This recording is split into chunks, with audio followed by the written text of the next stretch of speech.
smart manufacturing.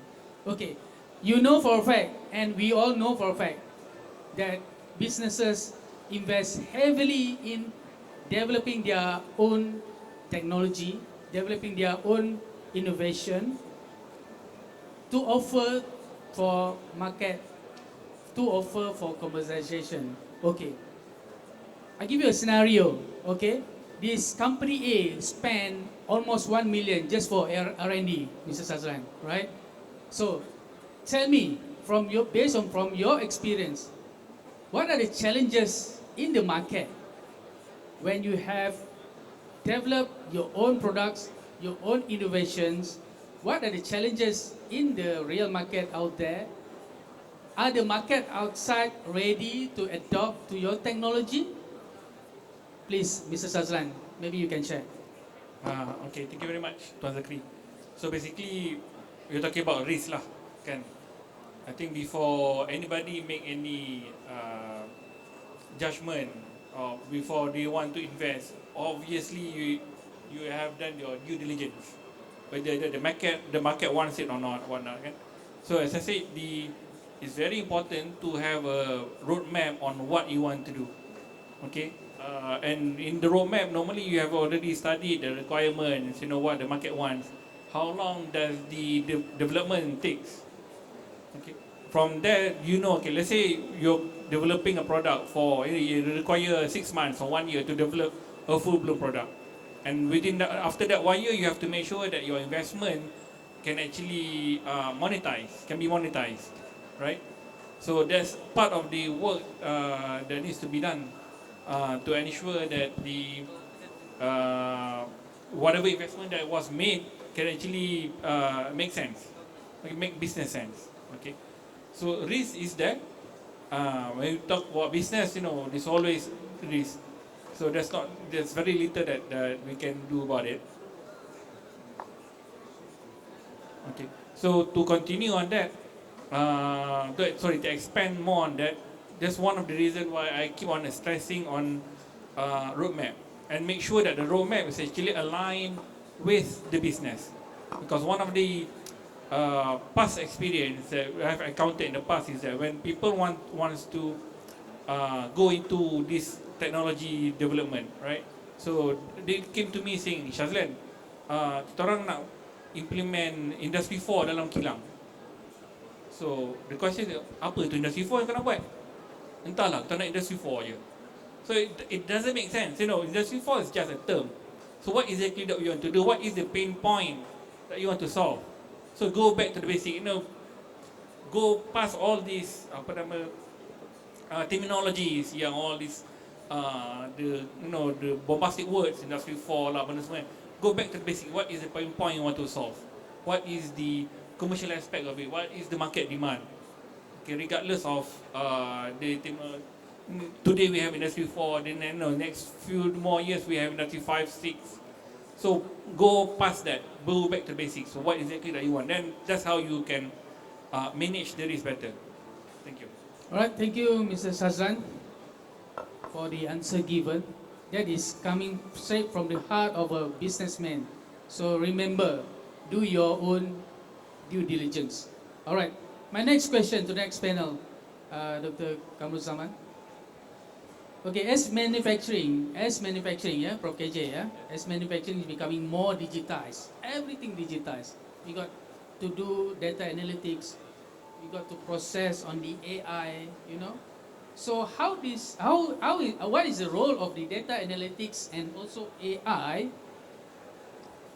in driving innovation, efficiency, and decision-making process? Perhaps you can share to the floor. Thank you.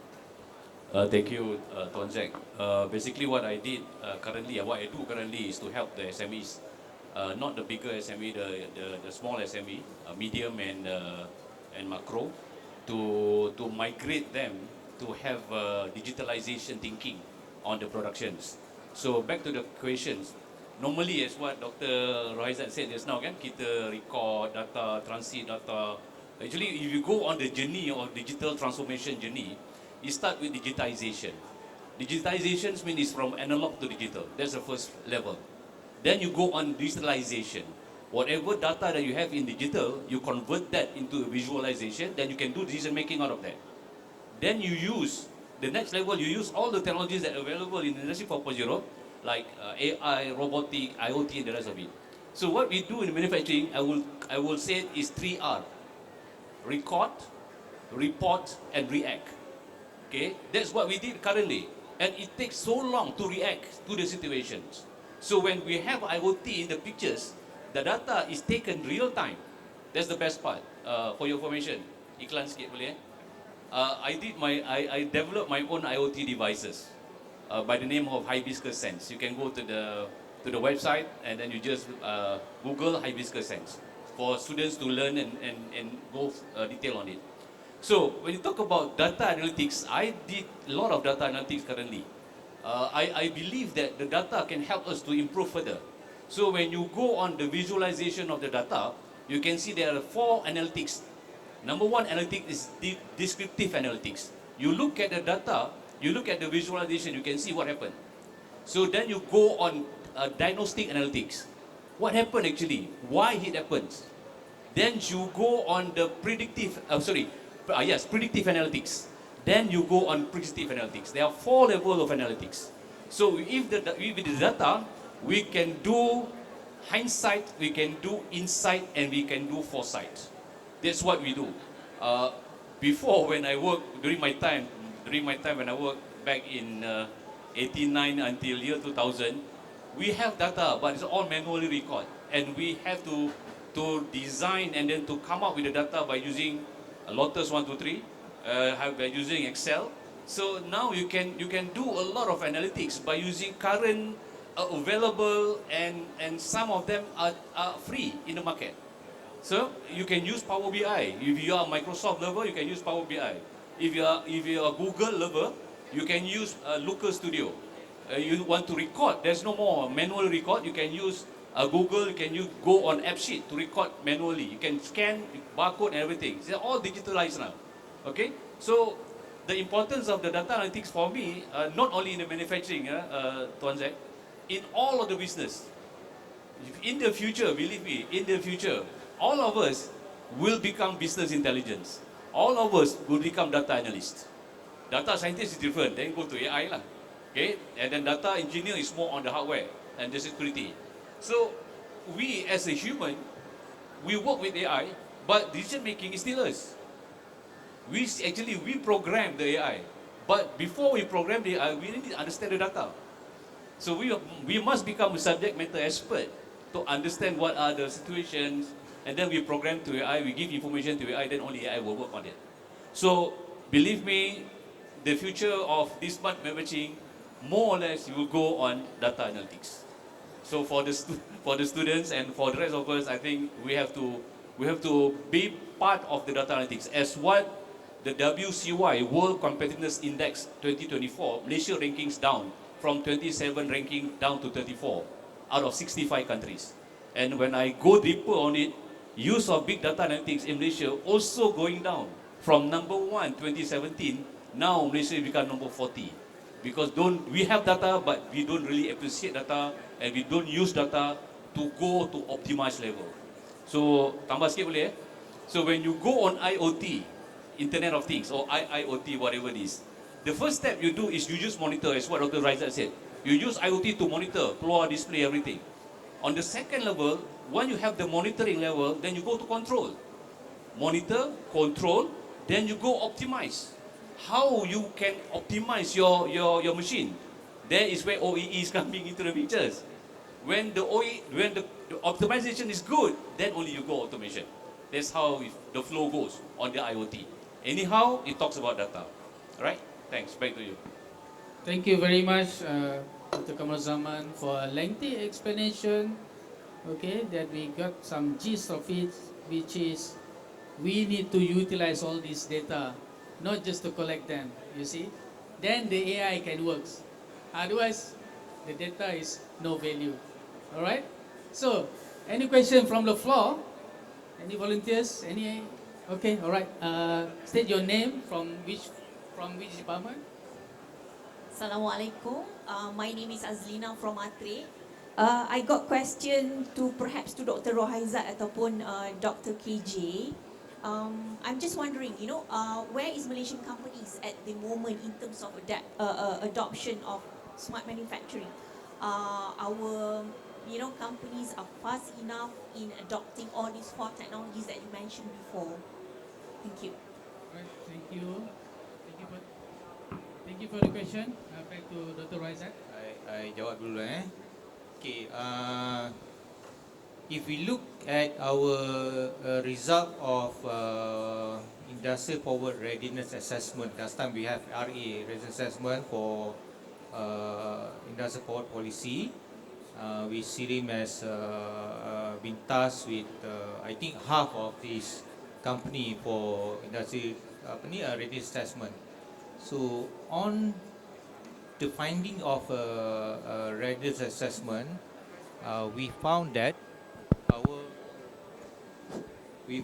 our industry, especially the SME or PKS in Malaysia, is rather in industry 2.0 or a little bit 3.0.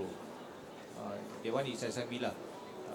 Between 2.0 and 3.0. Kita tak ada 2.5. So 2.4 tak ada kan. Tapi in between that lah. So because of they are not fully utilizing automation technology to produce things, but rather than they have a large amount or number of operators to do the things, kan? So that one is mechanization and automation. This in between that. So that's a lot of SME is there. But when we talk about mid-tier company, which is more than medium size, mid-tier company to large local company, they are practicing automation a lot in their punya shop floor lah. Okay, so that is different. So your question is on overall kan, general overall industry player in Malaysia. So that is my analysis lah from our previous readiness assessment. Okay. All right, thank you, Dr. Raizat, for the explanation. say some Okay, more. maybe Prof. AJ wanted to add on. Okay, thanks for the questions. Very good question. Actually, you want to know where is Malaysia actually. When you talk about manufacturing itself, in the manufacturing industry itself, as what Dr. Raizat lah, I agree dengan dia juga. Saya nak bagi 2.5 cannot because there is no 2.5. It's between 2 and 3. So when you go on this industry 4.0, we launched industry forward back in year 2018.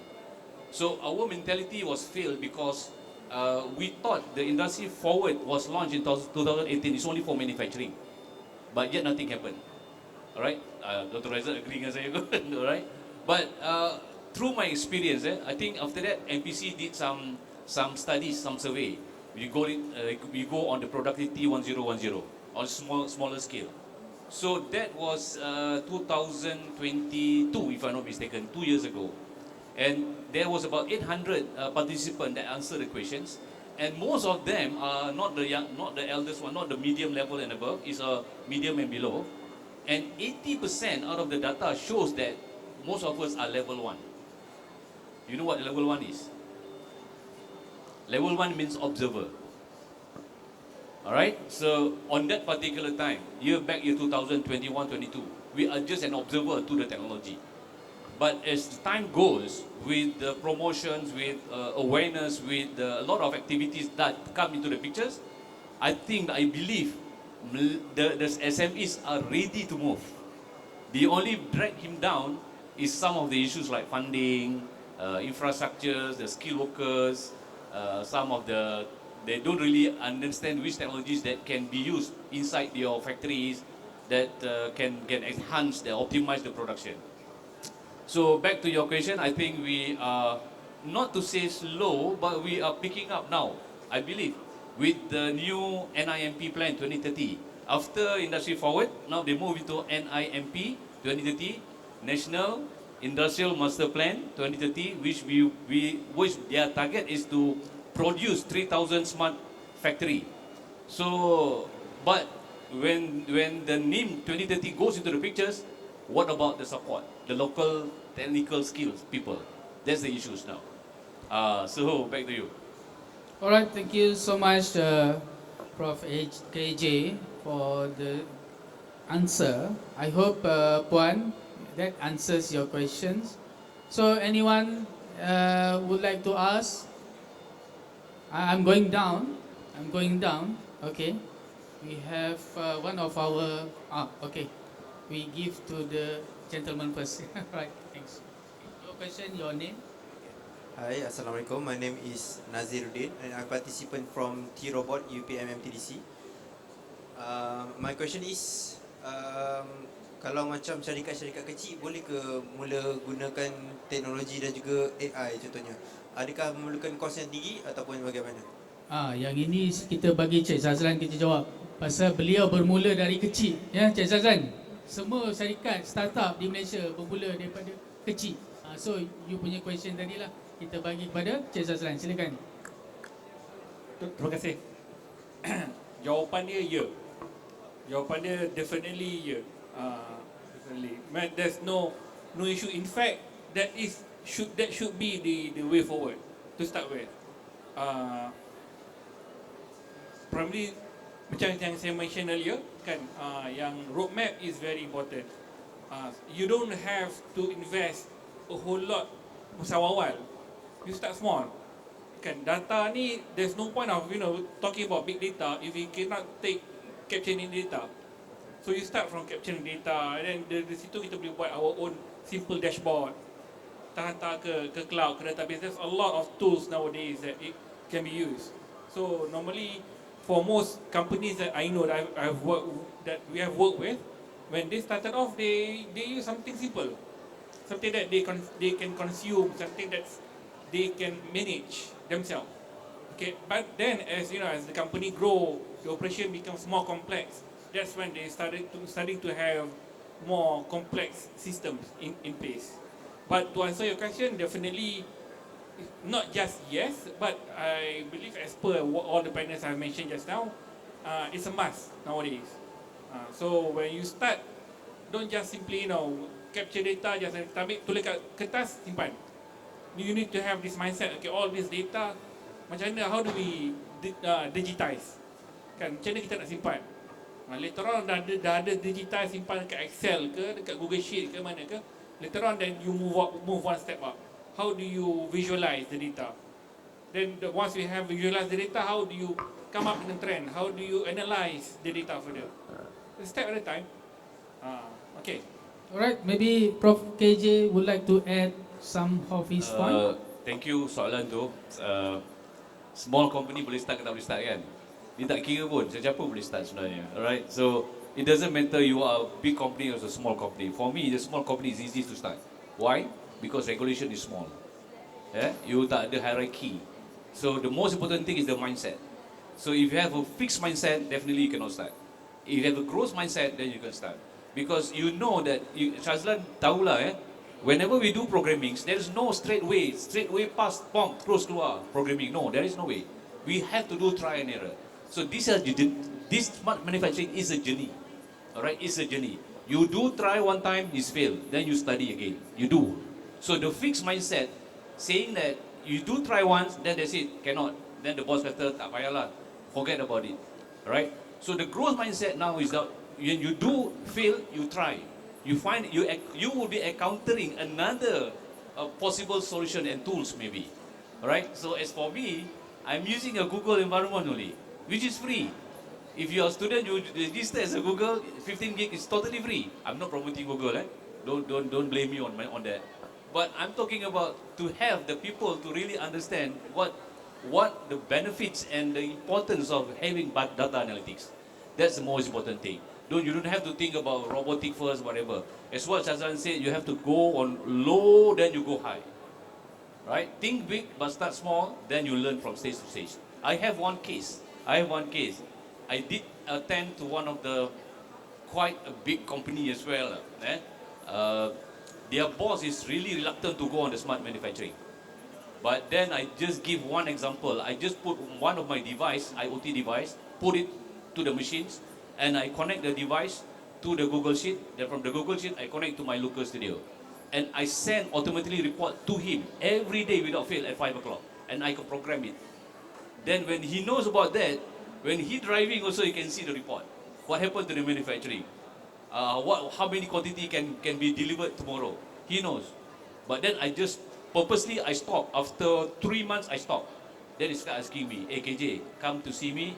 I want to expand my business to become smart manufacturing. Now they have started the smart manufacturing. This was talking about 2 years back. So I said, this is not about how big or small company, whatever. It's all about your mindset. All right? Thank you. I Alright, hope the thank answer you. Thank you, Prof. KJ, for adding up some points which I find it very practical for each or any startup. You know, start small, then you build up your database. Alright, so one more question, last one. We are running out of time. Anyone? Anyone?